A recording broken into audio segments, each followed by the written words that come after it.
Well, Oregon's back in the camp of they've got something to prove, and they can prove a good amount against Boise State.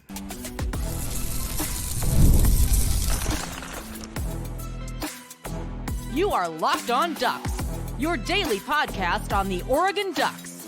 Part of the Locked On Podcast Network, your team every day. Yes, it is that time once again for Locked On Ducks. I'm your host, Spencer McLaughlin. Thank you so much for making this your first listen or your first view of the day. Part of the Locked On Podcast Network, your team every day and your number one source to stay up to date with the Ducks, which is why, if you have not already, please like, comment, subscribe, rate, review wherever you listen to or watch the show, which is brought to you today by our friends over at FanDuel. Now through September 22nd, all FanDuel customers can bet $5 and get a 3-week free trial of NFL Sunday Ticket from YouTube and YouTube TV. Visit FanDuel.com to get started. Practice buzz and the Matthew Bedford question coming up later on today's show. And vocal leaders on the team. Important now more than ever, perhaps, for this Dan Lanning team. But Boise State is on the docket this week. They're the preseason favorites in the Mountain West. They're 1-0 after an offensive explosion last week down in whatever city Georgia Southern University is in. That's where, if you know this name, Todd Helton is the head coach. Formerly the head coach at USC. The coaching carousel works in mysterious ways. But can Oregon prove a lot in this game? Yes. Can they prove everything that was hyped about this team coming into the year? No. They cannot. But Oregon has fallen down to number 7 in the AP poll, which I think is appropriate. Frankly, I wouldn't have put it past the voters if they had on the net gotten Oregon out of the top 10. You can show me 10 performances from teams that have lofty preseason expectations that were stronger in week 1, that deserve to be ranked ahead of Oregon. But Ducks still getting a little bit of the benefit of the doubt there. How much can they show against Boise State? A pretty good amount. Number 1, you're playing FBS competition. Number 2, this is a team that quite legitimately at the end of the year could find themselves in the college football playoff. Would they be better than every team they're getting into the playoff over if that comes to pass? No. But this is a test of some sort. Is it the biggest test? Is it an Ohio State, a Michigan, a Wisconsin, or even any Big Ten team? Not necessarily, though. Who do you think is going to be tougher, Boise State or Illinois? That answer is probably Boise State. This is not the toughest game on Oregon's schedule, but it is certainly not the easiest. So if Oregon goes out and wins this game by 2 touchdowns or more, I think they will more easily be able to brush off in the minds of Oregon fans and of national media people and pundits and AP voters and the playoff committee that week 1 was an aberration rather than the norm. See, what happened with Florida State is they went out and played Georgia Tech and they played horribly week 1 and they lost on a last-second field goal. You can chalk that up to, well, college football's crazy and you had a game in Ireland and you lost on a last-second field goal. Okay. But when you come out week 2 and play arguably even worse because you're at home against a worse Boston College team and you lose by 15 points, okay, now you know that Florida State is not actually any good. But if Oregon comes out this week and dominates Boise State and controls the game from start to finish, any concerns that you have can still be present, but they'll be lessened dramatically. And you heard me mention the College Football Playoff Committee and AP voters. Does that actually matter? I think 100% yes. If you're especially for all you Oregon fans out there that are in the mindset of this team is not going to go 12-0, can they get into the playoff? The perception of the team matters. Oregon has to use every week as an opportunity to put the Idaho game as far out of everybody's memory as possible. As I've talked about already a couple times this week on the show, Oregon's got 2 choices. Either look back one day and say that Idaho game was such a fluke. How did this Oregon team ever play a competitive battle at home against an FCS opponent? Or, hey, we should have known then how this season was going to go. You look up and Oregon goes 7-5. Okay, it's probably going to be one of those 2 extremes. I tend to lead towards the first one, probably because I want it to be the first one, of course. But all the talent that this Oregon team has, it's still there. It's still there. The potential just hasn't been unlocked. And that can take time, especially when you're incorporating a lot of new pieces. New quarterback, new center, new defensive backs. There are plenty of new pieces up there at important positions. So maybe they just need a little bit more time to gel. Maybe they're never going to gel. and live up to their full potential that they had on paper coming into this year. But against Boise State, you can absolutely put that Idaho memory a little bit further towards the back burner of everybody's mind, because Boise State is not a team to be trifled with, and Oregon is a big favorite. I don't think they have to cover the spread in order to make a statement. I think Oregon has to go out, look good on both sides of the ball, push the ball down the field, but most importantly, be able to run it. I mean, holy smokes, run the football with success. If you do that this week, I think that'll lessen concerns of a lot of Oregon fans out there and a lot of people that cover and talk about college football. They'll say, okay, Oregon's starting to find their footing. That offensive line that was really good last year and is mostly, though not entirely, but mostly the same. I think they're, starting to find their footing a little bit. A bounce back performance could do a lot for the locker room. It could do a lot for the fans, and it could do a lot for the perception of the program right now, which, yes, does matter. This is a subjective postseason outside of the automatic qualifiers, which I don't support, but hey, they exist for conference champions. The 5 highest ranked conference champions get into the playoff no matter what. Everybody else is an at-large. Perception matters. So if you come back this week and you look up and the final score is Oregon 38, Boise State 22, that's doing well. That's making another solid impression. You keep yourself in the top 10. You move to 2-0. You give yourself the internal confidence, hey, we can play to that potential that people have talked about, or we are a lot better than what we put on the field week 1 against Idaho. And certainly Boise State is not Ohio State. And if you're a fan and you watch Oregon, kind of struggle with Boise State in the early going and then pull away towards the end, which is how more blowouts go than people realize. Take Washington State, for instance, last year. Oregon had that game well in control by the end of it. Didn't feel that way in the first half. The Stanford game, 42-6 last year. Oregon was struggling in the first half in a pretty significant way. So do not overreact to whatever happens in the first half either way, because Oregon had a 14-0 lead against Idaho, and then they couldn't score. And Oregon could only be up 13-10 going into the first half against Boise State. But if they come out in the second half and they put together a complete game and they end up pulling away, that's reason to feel confident. But Boise State, yeah, you can absolutely prove something. For those who don't know, I had somebody message me as a Locked On Ducks insider about this, and I responded accordingly, of course, because someone said, well, Malachi Nelson's a good athlete. And hold on. Quick note here. Malachi Nelson is not, I repeat, he is not Boise State's starting quarterback. He and Ty Thompson are in the same mold. Former 5-star commits to Power 4 and current new Big Ten schools that went to Group of 5 programs, high-profile ones at that, and lost the starting quarterback job.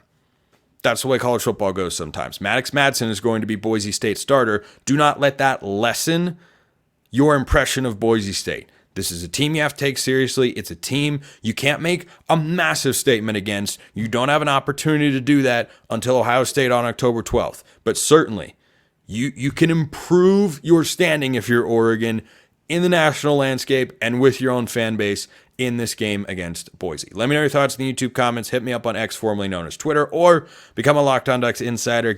You get to talk with me one-on-one and get priority access to the mailbag. That link is in the description below. A buzzword came out of practice that I enjoy hearing, and it coincided with something that we saw on Ducks versus Them. That's coming up next. Coming up right now, eBay Motors. Passion, drive, and patience. The formula for winning championships is also what keeps your ride or die alive. eBay Motors has everything you need to maintain your vehicle and level it up to peak performance. They have superchargers, roof racks, exhaust kits, LED headlights, and more. Whether you're into speed, power, or style, eBay Motors, they've got you covered. With over 122 million parts for your number one ride or die, you'll always find exactly what you're looking for. With eBay Guaranteed Fit, your part is guaranteed to fit your ride every time or your money back. Because with eBay Motors, you're burning rubber, not cash. With all the parts you need at the prices you want, it's easy to make your car the MVP and bring home huge wins. Keep your ride or die alive at ebaymotors.com. Eligible items only. Exclusions apply. eBay Guaranteed Fit. Only available to U.S. customers. So, I saw a quote from Dylan Gabriel at his post-practice media availability the other day, and he used the word fiery. He said, practice has been fiery, as you might expect. Goodness gracious, I hope so. And I am glad to hear that that is the case, because if it were any other way, that'd be pretty disappointing. Now, this ties in to what Dan Lanning said on what was a very brief Ducks versus them. Strategic move there by the social department, whose praises I have sung to the high heavens on this show with good reason. They are phenomenal. It's the shortest Ducks versus them since they began a season ago. It was 2 minutes and 25 seconds. I think it was actually just 2 minutes and 25 seconds this time. If you know, then you know. Anyway, so I think that that was a wise move. There were not a lot of highlights from this game. It is not one you want people to dwell on.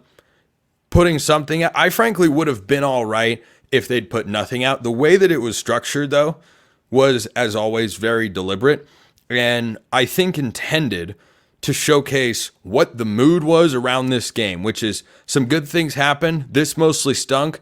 And here's a quote from Dan Lanning in the post-game locker room. And obviously we don't get to see the entire speech because it probably wasn't very fun to be in that locker room while Dan Lanning was speaking to the team after the game. Probably wasn't a lot of fun to be in halftime. And guess what? Shouldn't have been. It should have been unfun. And I suggest that it was. But the word that Dan Lanning used, if you saw the video, was disappointed. He said, "I'm happy with the result. I'm disappointed in the process." To be frank with you, I hope he said stuff that was even harsher than that, and I have little to no doubt that he did. That's the mindset you want to see the team take. So I'm not promising that Oregon's going to come out and play a better football game.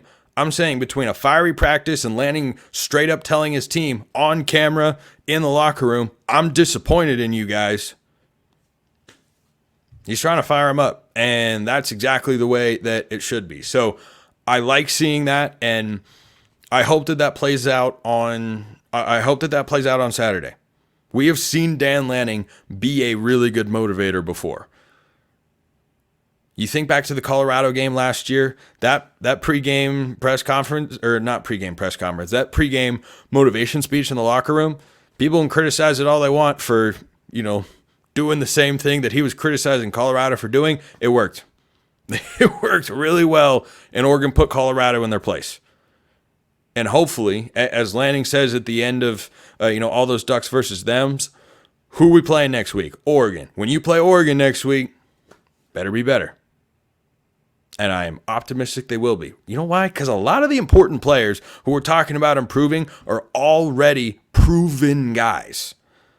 Johnny Cornelius has to be better. Seen him be good for an entire year and make himself into an NFL draft prospect. Josh Carnley's got to be better. Yup.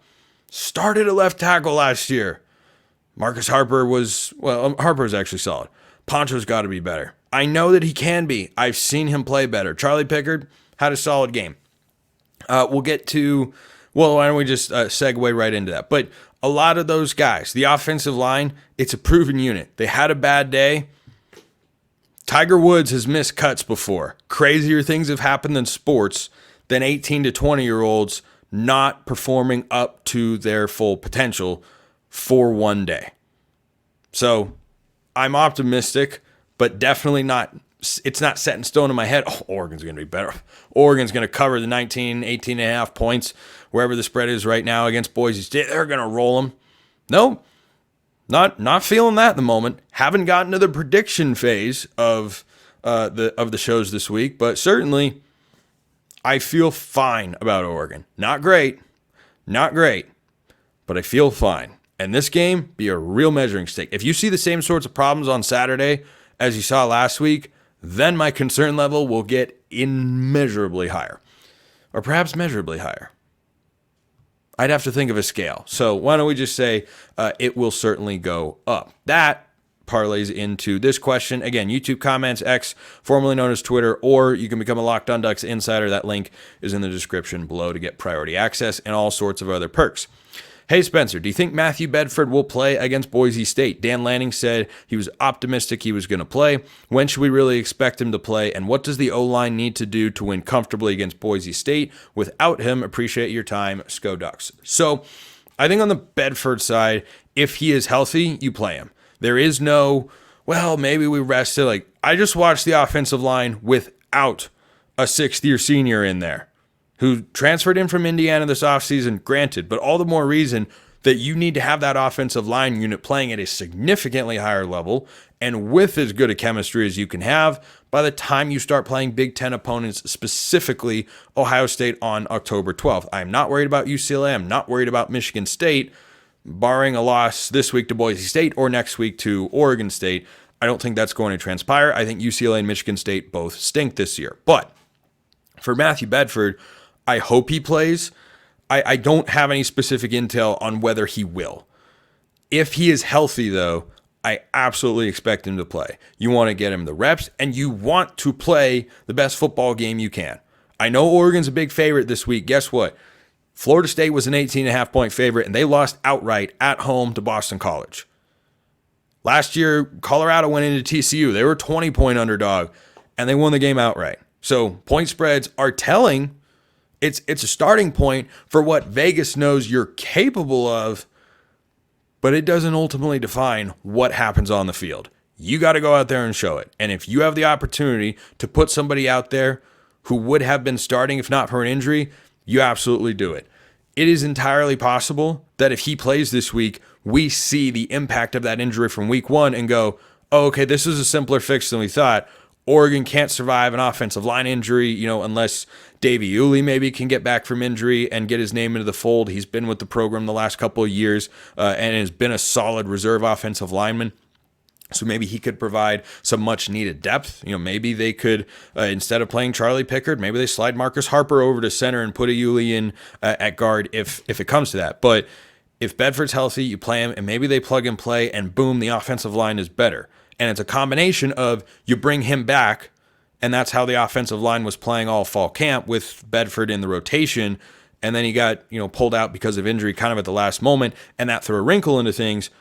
And then you have a situation where, okay, it was a quicker fix than we originally thought.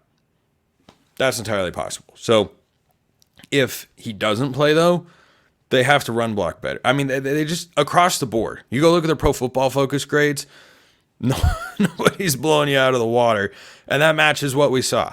The run blocking grades in particular were terrible. And that matches what we saw on the field. They've got to move guys out of the way. They have to be more assignment sound, and they've got to stay away from the penalties. It's just top to bottom. It has to be holistic improvement. There isn't just one area. They have to be completely better. So if Bedford doesn't come back, everyone has to win more individual matchups. Communication's got to be better. They had the chip block that turned into a sack. That can't happen. That just cannot happen. And I'm not privy to whether, Poncho should have been in that B gap when T. Ferg chipped him past Johnny Cornelius and, Poncho got beat to his right side. So then he slid that way, created the hole. T. Ferg chips him, boom, pushed him right into Dylan Gabriel. Like that sort of stuff has to be cleaned up. When you hear about chemistry along the offensive line playing a factor, that's the sort of thing that that people are talking about. So, it just has to be holistically better across the board. Another name I want to bring up to wrap up this segment, though not today's show, we still have plenty more to get to, is Tyler Turner. So he played just about the entire first half, redshirt freshman, former 4-star recruit, did not play but for maybe a couple snaps last year, and he played the entire first half, and Tysheen Johnson did not play in the first half, and then Tysheen played the entire second half. Not sure what those rotations are going to look like. I would continue to look out for the name Tyler Turner. Was not expecting him, but certainly knew it was possible that he could see the field this year in that safety room. I said many times in the offseason, somebody with a freshman next to their name, a true or a red shirt, is going to play in the safety room. We saw that in week one. Tyler Turner could continue having a role for this Oregon secondary. I will be surprised if this is the last time that we hear his name or that we see him on the field. That's a guy who might have to step up big time for the Ducks in the coming games. We've got more to get to, though. Vocal leaders and other mailbag questions that you'll want to stick around for more reasons than one, because, well, there's more than one question, of course. That's coming up next. Right after we talk about FanDuel. You've heard us talk a lot about FanDuel, America's #1 sportsbook. Well, we have something a little bit different for you. Now through September 22nd, all FanDuel customers can bet $5. That's right, $5. And get a 3-week free trial of NFL Sunday Ticket from YouTube and YouTube TV. Then, with a YouTube TV base plan, you'll be able to watch every regular season Sunday afternoon out-of-market game. All you need is a Google account and a current form of payment. You can cancel anytime. Plus, if you get going on the YouTube TV front, you might decide you like it, and then you don't have to deal with Comcast or DirecTV just blacking out college football channels, which has happened to both of those consumers this year, because those, I'll reserve comment, but you probably are getting the gist of what I'm getting at here. Go check out FanDuel, obviously. They've got the Oregon betting lines. They've got every other college football bet you could possibly want. Visit FanDuel.com. Download America's #1 sportsbook. FanDuel.com, that's the place to go. FanDuel, official sportsbook sponsor here at the Locked On Network. All right, a few more questions to wrap up today's show. Keep them coming. YouTube comments, X, formerly known as Twitter. Become a Locked On Ducks insider, all ways to get into the mailbag. Insider's the best, though. Free 14-day trial. If you don't like it, no obligation whatsoever, but you do get all sorts of perks. This from Darkwing Duck 91. Hey, Spencer, glad to have the season back and week 1 in the books. Outside of Tez and Bassa, who are the vocal leaders on the team? Beyond the play, I felt a leadership presence is still growing in this group. Who are the guys to step up and be leaders? You have to look at Dylan Gabriel. Your quarterback doesn't necessarily have to be the most vocal leader. I mean, the best quarterback in the history of Oregon football, Marcus Mariota, was not the most vocal guy, was certainly, though, a leader on that team, but he wasn't someone who was particularly emotional or super chatty, and that worked for him. But Gabriel, the quarterback position, with the way the offense played in week 1, he's got to be one of those guys. And I got asked a similar question in the offseason, and it was about tone setters, and I said Josh Connerly. Connerly's going into his 3rd year with the Ducks, big-time recruit, has NFL prospects, 2nd year starting at left tackle. He doesn't just need to be a vocal leader. He needs to be that tone setter guy. He's got to be able to establish the vibe, for lack of a better word, up front with the offensive line, and it wasn't established on Saturday. He's got to be where that starts, and he's got to be where that ends as well. You can put a Johnny Cornelius in that room. Connerly's been with the program ever since Dan Lanning took over. He was one of the biggest recruits that Lanning landed early in his cycle. I think that, or early in his tenure rather, I think that he's a guy who has to embrace that role a little bit more. I want to say Terrence Ferguson as a vocal leader. I don't know if he is the most talkative guy. That's why I go to Dylan Gabriel and Josh Connerly and say, like, I've talked to T-Ferg before. He's a really, really nice guy, but he's humble, he's quiet, he's soft-spoken, and he has the veteran presence. Don't know if it, totally matches his personality, but Gabriel and Connerly, I think, can serve that role, and I think they need to serve that role on the offensive side of the ball. On the defensive side, Jordan Burch has got to be one of those guys. He's the veteran among the defensive linemen in terms of it's his 2nd year with Oregon and he's a senior. Whereas, you got the junior pass rushers who were just phenomenal on Saturday. Tuioti and Mateo were everywhere. Blake Purchase played as well. Wasn't quite as impactful, but still, those guys are all studs. DJ Harmon and Jamari Caldwell, the defensive tackles, they're the new guys in the room. It's got to be Jordan Burch. It's got to be Jordan Burch, and I think it is. Without having been in that locker room, just watching his play style and, the leadership or the experience factor that I just talked about, I think he can be that sort of vocal leader. And I'll give you another one here. Bryce Betcher.